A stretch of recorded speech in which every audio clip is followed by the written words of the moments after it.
Super Dark Deception Chapter 2 has been out for a few days now. We've all seen the crazy new changes to the gameplay and the environments, but the biggest additions are the new updates to the lore.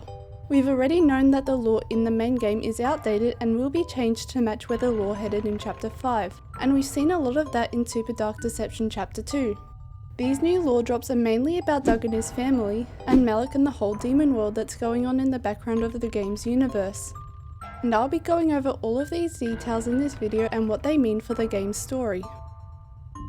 Let's start off with Doug and his family. In case you don't remember, what we know so far is that Doug and Elise Hauser were married and had a 12-year-old daughter named Tammy. Doug hated his family and would fight with his wife over their daughter being autistic, and would go on to cheat on Elise.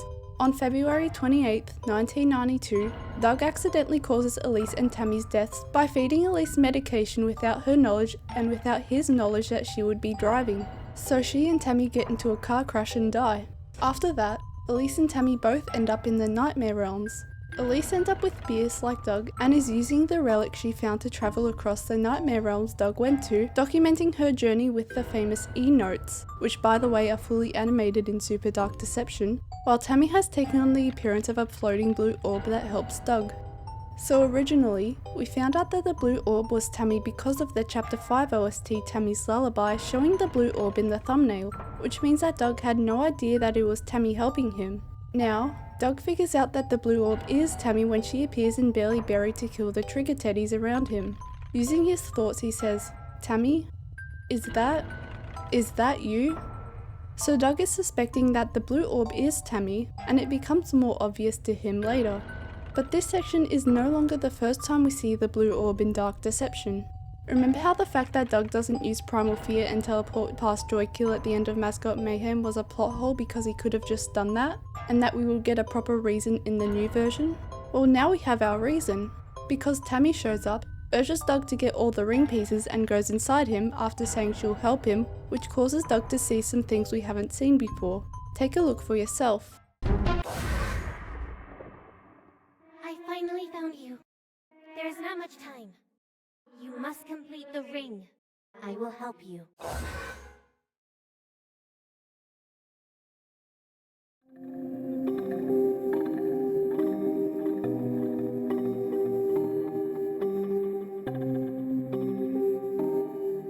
So Tammy had been looking for Doug for a while, ever since she knew he came to this place, probably as early as Monkey Business. We also see that Doug gets distracted by all of this, and before he gets the chance to come back to reality, it's too late and the scene carries out as we already know it does. But there's a big question to be asked. How does Tammy know about all of this? This is clearly stuff related to the whole demon world we're going to find out about later in the game. But Tammy knowing about all of this and sharing it with Doug is definitely something to note and probably has huge lore significance. Especially if we think about the fact that Doug and Elise became normal mortals trying to survive the Nightmare Realms, while Tammy became a floating orb with her own powers that only mortals can see. This has always been something mysterious, but with this added layer, it looks like Tammy's role in the story is going to be greater than we thought and might go somewhere we never expected it to go. And if you're not convinced of this, check out this new dialogue from Malak after Tammy breaks his hold on Doug in Barely Buried. There's a ring piece close by. Before I go, with these ring pieces, I can break his hold on you.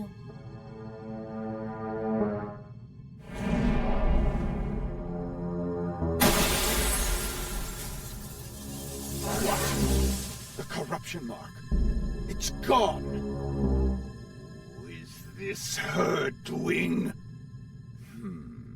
Your soul is more resilient than I expected. So be it. It was amusing, but I guess our time together is up. It won't make any difference for you. Mama Bear's realm is special. It is beyond Bierce's reach. You'll never escape this place. Malak suspects that his corruption mark on Doug was destroyed by someone he refers to as her, so he knows about Tammy and what she's capable of in ruining his mission. But you might be thinking, isn't he referring to Bierce? Well, that also gets debunked in this cutscene because Malak literally says seconds later that this realm is special because it's beyond Bierce's reach. So Malak is definitely not talking about Beas and is most likely talking about Tammy because of her powers. Doug even has some new thoughts in this level where he thinks Beas died after the ballroom cutscene. But it doesn't end there with the new Tammy scenes. We've all seen the new Barely Buried intro where Malak chases Doug and throws boulders at him and misses every time. The ending, though, is even crazier. When we think we're gonna go through the portal back to the ballroom, Tammy tells us that the portal is fake and leads us back into the forest, where we encounter another fake portal and she tells us not to go through that one because it's also fake. Then finally we get back to the very beginning, like she guided us to, and the portal Tammy opens looks different. It's golden and has no logo. Once we enter this mysterious portal, this happens.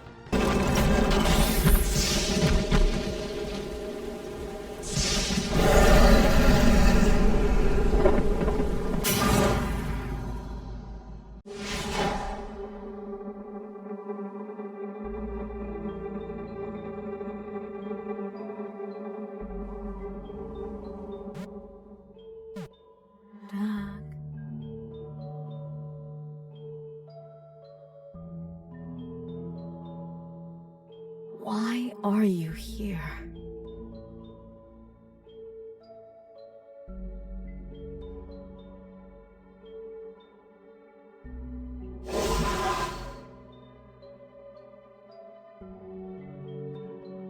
Daddy.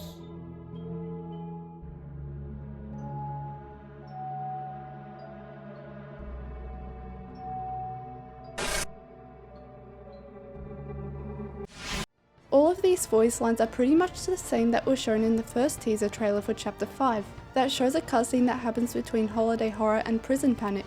So what this looks like to me is that this cutscene here is the first part of this cutscene that gives Doug himself a teaser for the next cutscene that happens after the next level. I think this means 3 things might happen next. 1. Going through Tammy's portal has done something to his mind that will cause him to see the next cutscene in Chapter 5. 2. Tammy will open the Holiday Horror portal again. Or 3. Malak does something that messes with Doug's mind and makes this scene evil, because it wasn't evil in the Barely Buried version. Anyways, let's go back to where we were up to in the Mascot Mayhem ending. The dream sequence is pretty much exactly the same up until we get to the hospital scene. 2 new characters, a nurse and a doctor, are added and they have this discussion. What are all these symbols? Where'd he get the knife from? Not sure. What a mess, though. The guy did it to himself. The police said to leave everything as it is for now. The room camera caught him talking to himself a lot before it happened. Is he suicidal or something? Probably. Chart says he's terminal. Stage 4 small cell lung cancer. He won't last much longer. You know who this is, right? Yep. Pretty old. But I still remember those trials. First his family, then all those women, right? Yeah, I'm not sure why they're bothering to keep him on life support. Nobody's visiting him. That's karma. So Doug is dying and nobody out there cares about him, and he's famous for all the wrong reasons, so the entire public hates him. He was even caught on camera doing the ritual that landed him here and nobody cares enough to help him out. Even the fact that his life support is still allowed to be kept on is something that confuses them. After this, everything is pretty much the same for this cutscene. Last thing to mention about Doug is that when you enter this room in Mascot Mayhem, Doug gets dizzy and this appears.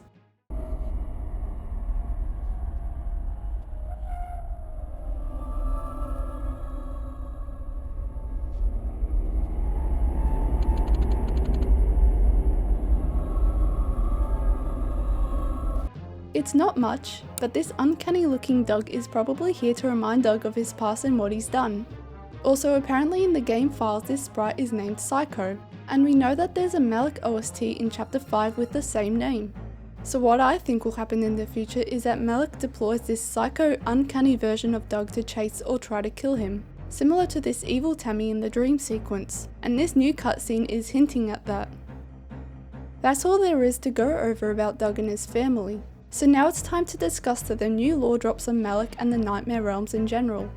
The most important thing revealed originally didn't show up in the English version due to a bug, but it's a lot of new dialogue from Malak outside of Mama Bear's house. Take a listen. However, let me enlighten you. These are the Nightmare Realms. This place and my empire are a part of it. All negative souls are eventually drawn to the Nightmare Realms and wage war to become the ultimate evil, the Demon God. I may not be the Demon God yet, but I am no ordinary demon either. Now this reveals a lot, so let's really go through it. Malak says that all negative souls are eventually drawn to the Nightmare Realms and fight to become the Demon God, which is the ultimate evil. I don't really think that this means that every single one of these negative souls will eventually fight each other, since the current monsters are all negative souls and they are under Malak. But anyways, there's something else very important here that changes a huge lore point we all thought we knew. There's currently no Demon God. We were all expecting that there is one right now and we would eventually meet them in chapter 5, but it's just an unclaimed title, for now at least. So who will become the Demon God? Will it be Malak, or another demon that becomes the Demon God at the very end, which will lead the story into Dark Deception 2? Who knows? But there was an elephant in the room I failed to address earlier in the video. Remember this scene from Mascot Mayhem? Well, it seems to be related to the Nightmare Realm, so it's time to figure out what this means. At the start there is this white beam with a circle around it. Then we see Doug looking terrified. After that, we see the words Lux Nos appear. The word Lux means light and Nos means we in Latin. So maybe Tammy is trying to tell Doug that he is light in some way? Maybe that Doug is redeemable? Anyways, we can see this mysterious skull creature appear. We quite literally haven't seen or heard of this creature before, so maybe it represents death in some way, or this creature has something to do with the light? We don't know much about it right now, but what we do know is that this eye is Malak. Behind him is the word Semper, which means always in Latin. Then after another small shot of Afraid Doug, we see the mysterious angel creature from the 2025 community special with what I think is the word Dirigat behind it, which is Latin for direct. Then, the next shot is a demon's hand with that light beam, followed by a shot that says Lux Nos Semper, which might mean we are always light, with the full ring in front of it. Then another shot of Afraid Doug, then a white ball that explodes with light. So that's a lot of mysteries right there. If we look at this from afar, it looks like the ring holds some sort of light, Malak is forever something, whatever it is, and this angel thing directs something. So maybe the angel is in control of what happens to this light and the fact that demons can't get to it?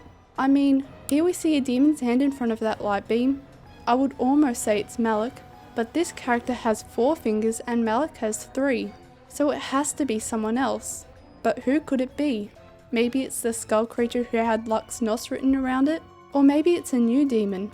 Tell me your thoughts on what you think this whole cutscene means, because it's pretty confusing and I think you guys can come up with something great. So that's all the new lore there is in Super Dark Deception Chapter 2. As we can see, the story now plays a bigger role in the game, and we can now make better and more accurate theories on where the story will go in the next chapter. So if you want more theories and more Dark Deception videos in general, please like this video and subscribe because it helps my channel a lot.